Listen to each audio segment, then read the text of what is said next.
Hey there, my name's Bren Vanderswag. I'm the president of Gutter-Experts.com and founder of Gutter-Con, which is being held in Orlando, Florida, February 10th and 12th at the Gaylord Palms Resort and Convention Center.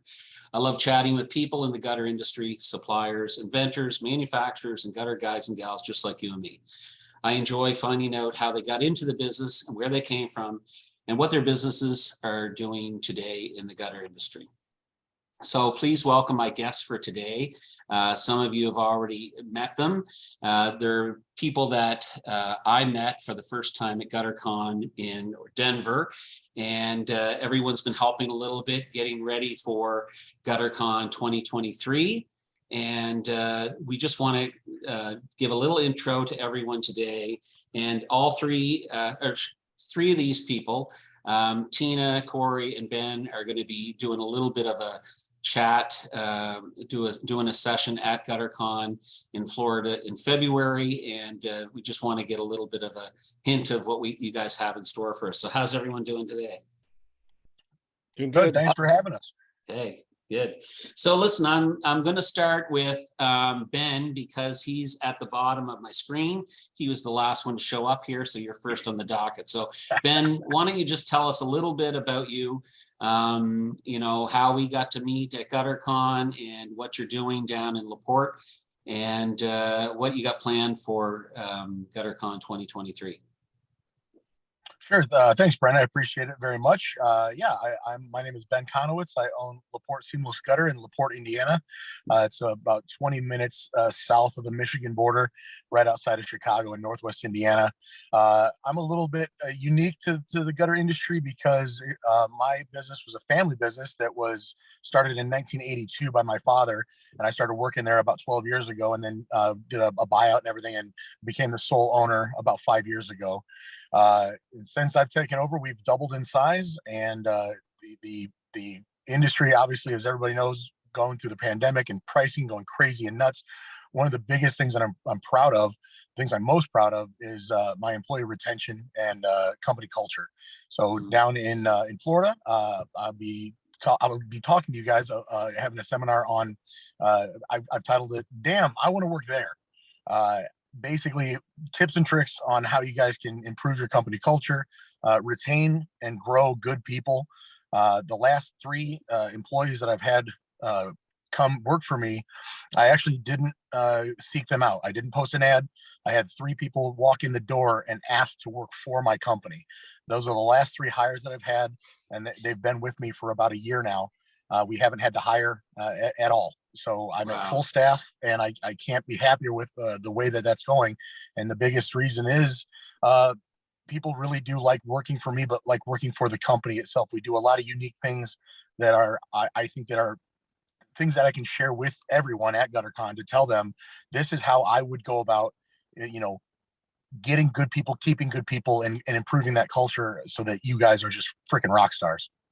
So give us one thing that, you're doing different than your dad did. I mean, obviously your dad ran the business for 40 years. He obviously had employees, but doubling in size essentially means that you have to double your staff too. So just tell us one thing that kind of you do different than, maybe what other people do. Sure. One thing that I did a lot differently than my father, the delegation part of my business is pretty big. So immediately I had employees that I sussed out were with me for the long haul.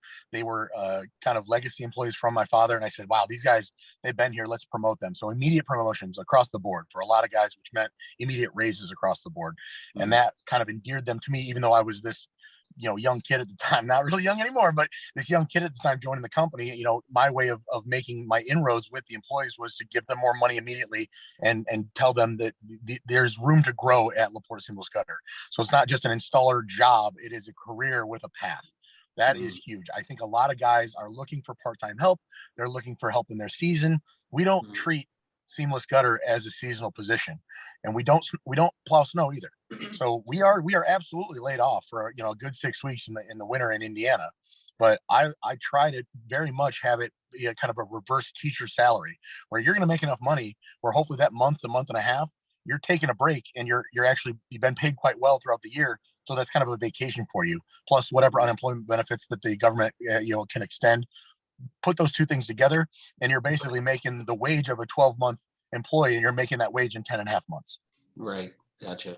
Smart. Cool. Okay. What about you, Corey? Oh, so it was funny whenever you asked what Ben did different than his dad. I got to meet his dad, so I could list off a few more things. But so I'm Corey J with Advantage Seamless Gutters. We currently are operating in 3 states in 6 locations. We have I think we're close to around 80 employees at peak season, something like that. So we similar to Ben's dad, probably I started on the truck and running the company all by myself in the beginning and asking my wife for help. So I wanted to figure out a way to get off the truck, and the key to getting off the truck for me was sales, and being really good at sales and building a good sales process. Some of those employees that we employ are sales staff. I have, I think, 9 full-time sales staff, something like that. And we've built out a really nice process. That's what I plan on talking about, and the importance of getting your guys following a process. Whenever I first started building the sales process, I had a sales guy tell me, he's like, Corey, I need a process to follow. I need something. And I thought to myself, I'm like, man, all you got to do is be a good guy and just be good at talking to people. You don't need a process. Quit worrying about that. And I fought it for about a year. And then I bought in on it, and I built a nice sales process that I think a few of you guys have seen here, and taking people on a gutter journey and really working them through what it means to buy a nice gutter system and really designing it for the house and for the customer's needs. Cool. And that's what you're going to talk about at Gutter-Con. You're going to be talking about your sales process and how, guys that might have been feeling like you back in the beginning where you didn't think you needed it. You see the benefits now, right? Yeah, 100%. It's giving away a percentage of what your profits are. And that's one of the hardest things for guys to think is a good idea in the beginning, is giving away a chunk of money that they could be keeping for themselves.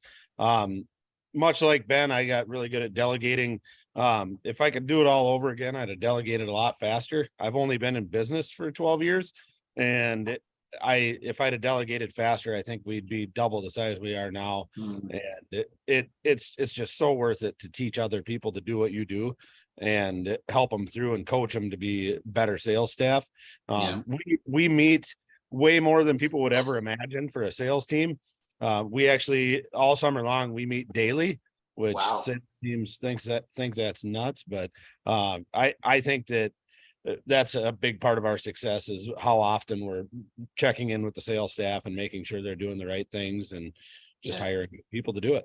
Yeah. And do you find that your sales staff think that meeting daily is too much, or they're into it? It's funny that in the beginning they think it's too much, and now, so this time of year, much like Ben, we have to go down to limited hours. This time of year we're in central Minnesota, so it's a little chilly up here. But they actually miss it once they've been doing it for a year with us every single day, 5 days a week, and they really become to miss it. We only meet once a week right now, and every one of them, they're like, geez, I kind of forgot what day of the week it was, because I haven't been checking in every day and seeing what's going on. Yeah, cool. Okay, what about you, Tina? Well, I'm Tina from Boise, Idaho, and I've been running Boise, Idaho, running Idaho Custom Rain Gutters for the last 6 years. They have 22 employees, and I think what I'm excited about most is last year, I feel like I got to meet a lot of people, and it's been really fun to see everybody just kind of collaborate and become friends. And I'm really excited to meet more people this year. I hope that a lot of people see the benefit of how engaged everybody left Gutter-Con and just jumped right in and wanted to either grow or implement systems. And I think I speak for all of us here when we say, I know we all want to bring value, and we want to have tangible things that people can leave with and actually put into place. because it's cool to come and be all excited and motivated, but then you leave and you're like, oh, okay, cool. I know like the same stuff I knew when I got here, but I'm just like really excited, you know, and it's like, what do you do with all the excitement and motivation? So I think after hearing Ben and Corey just speak, it like literally ties in perfectly. Like what I'll be talking about is systems as a whole, because what it's, I feel like to grow and to scale and, you know, to really implement new things, it takes systems in place. And a lot of people don't want to think about systems. They don't want to talk about them. It's kind of boring, to be honest, but it's like a necessary evil. It's just like Corey said, I wish I would have delegated sooner. And I think that's really what we did well, was it was like, I knew that, okay, we got to have this person before you even really feel like you need them, you know, it's coming, and implementing the right people. But I think the other big key piece to that I've really learned in the last year was not only having the right people, but the right amount of people, and also who's checking on those systems. Because you can say, hey, I want this to go this way, implement it, run with it, and you see it working. And then you almost just assume that they're doing it the way you told them. And so that's what the key point is, like working on the business and not in it, is monitoring those systems and making sure they're being held to the same standard that you implemented them with. Yeah. And it can really break the foundation of a company if those aren't being done, and if they're not being created as you grow. I would say one of the biggest things I learned this year was we used to not have a lot of special order jobs. That's like one of the biggest things. We had, you know, our 12 in stock colors, and then we would have our local suppliers that you could go get something special from. But then it became, with all the material shortage, we were shipping stuff out of different states, and it just became a mess. And I knew there needed to be a system. I was like, we can't be offering this with, there's no system in place. Who's ordering it? When's it coming? How long's the customer waiting? Is there a deposit? And so just being mindful of when you see something change, you just know you have to kind of pump the brakes and be like, okay, what are we doing to prepare for this? Because a lot of times you just start doing and you're so overwhelmed that you don't have the time to stop and implement those. And I just want to talk about leaning on your team and getting feedback from them. And when you hear complaints or frustrations or disappointments, that those are all opportunities.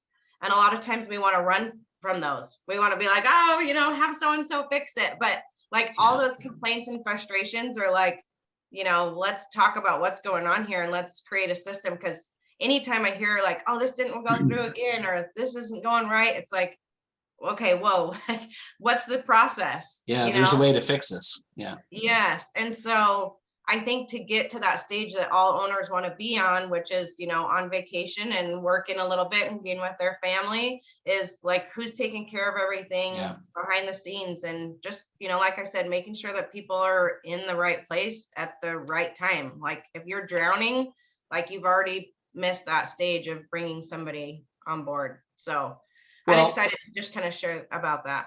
Yeah, and let's be honest. There's a lot of guys and gals that are coming to GutterCon that are doing, you know, 250, 300, you know, maybe only $500,000 a year. Well, you know, it's pretty easy to deal with those a business like that on your own. But like you just said, as you're growing, like, you have to put things in place before you get to, you know, that 750 or that $1 million mark. So, I mean, I think that'll be good hearing from, you know, all three of you guys. Actually, you're all over $1 million by quite a bit.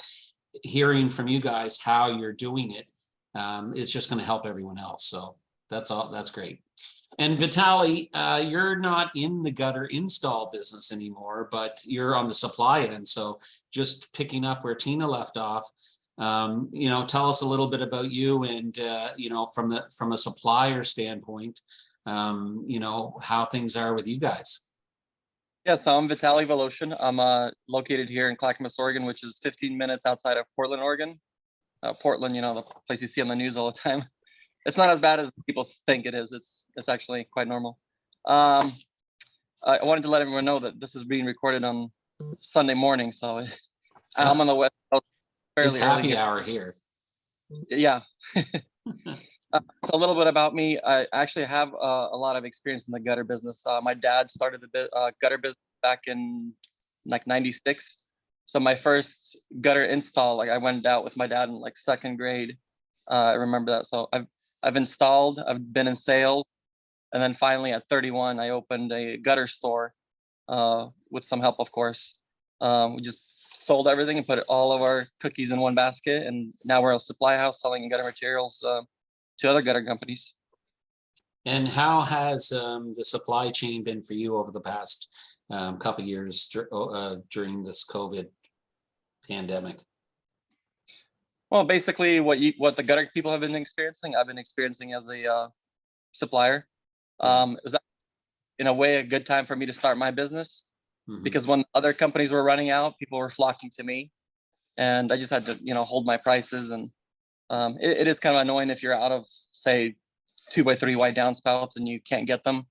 So there's been some effect, of course, but it's still doable. Yeah. Well, look, we're 60 days away sitting here today from Gutter-Con in February, if you can believe it, 60 days. So I know, Ben, I'm just going to ask you, I just remember you being so excited in the group about all of us getting together, all together in Denver for the first Gutter-Con. How do you feel looking forward to February, our second one? Absolutely. No, if you guys are still watching this video and you haven't yet decided, maybe you're on the fence, well, is it going to be where, I don't know, I'll go to Florida in February. Sure, that's fun. But what am I actually going to learn? The last Gutter-Con, I found out about it a month beforehand. And I said, screw it. Me and my girlfriend, we bought tickets. I'm like, am I going to get scammed? I have no idea. I don't know what this is. Scammer I've never from been to a gutter Canada. convention in my life. So we got out there, met everybody. Of course, day one, hey, what are you charging per foot? What are you paying per pound? Those questions will get answered by everybody. And we're all open books out there. So if you're curious as to what other guys are charging around the nation, if you live up north and you want to know how they do things down south and vice versa, or I met Corey and he's in Minnesota and I'm in Indiana, same climate. We got to talking about exactly what we do when the weather turns. The best thing about Gutter-Con is meeting the other owners that actually give a shit about their companies and want to increase sales and get better and more efficient. You will get literally practical advice that you can implement immediately and make your lives freaking easier. I wish I could go back in time and be part of the planning for the first one, because it was so awesome to see everybody in the same place, pick so many brains. You'll meet people that are exactly like you, or exactly who you want to be in 2 years, 5 years, 10 years, 20 years. You will meet those people and you can develop real relationships. I've been to Minnesota to see Corey. He's been down to Indiana to see me. I met with Bren. I'm telling you right now, it's the best decision if you own a gutter company that you'll ever make is going to Gutter-Con. I promise you. Yeah, thanks for that. And I think, I think any one of us will have that same feeling. I know, just sitting here today, the five of us, I mean, we didn't know each other before April of 2022, right? Here we are. Pause, very quiet.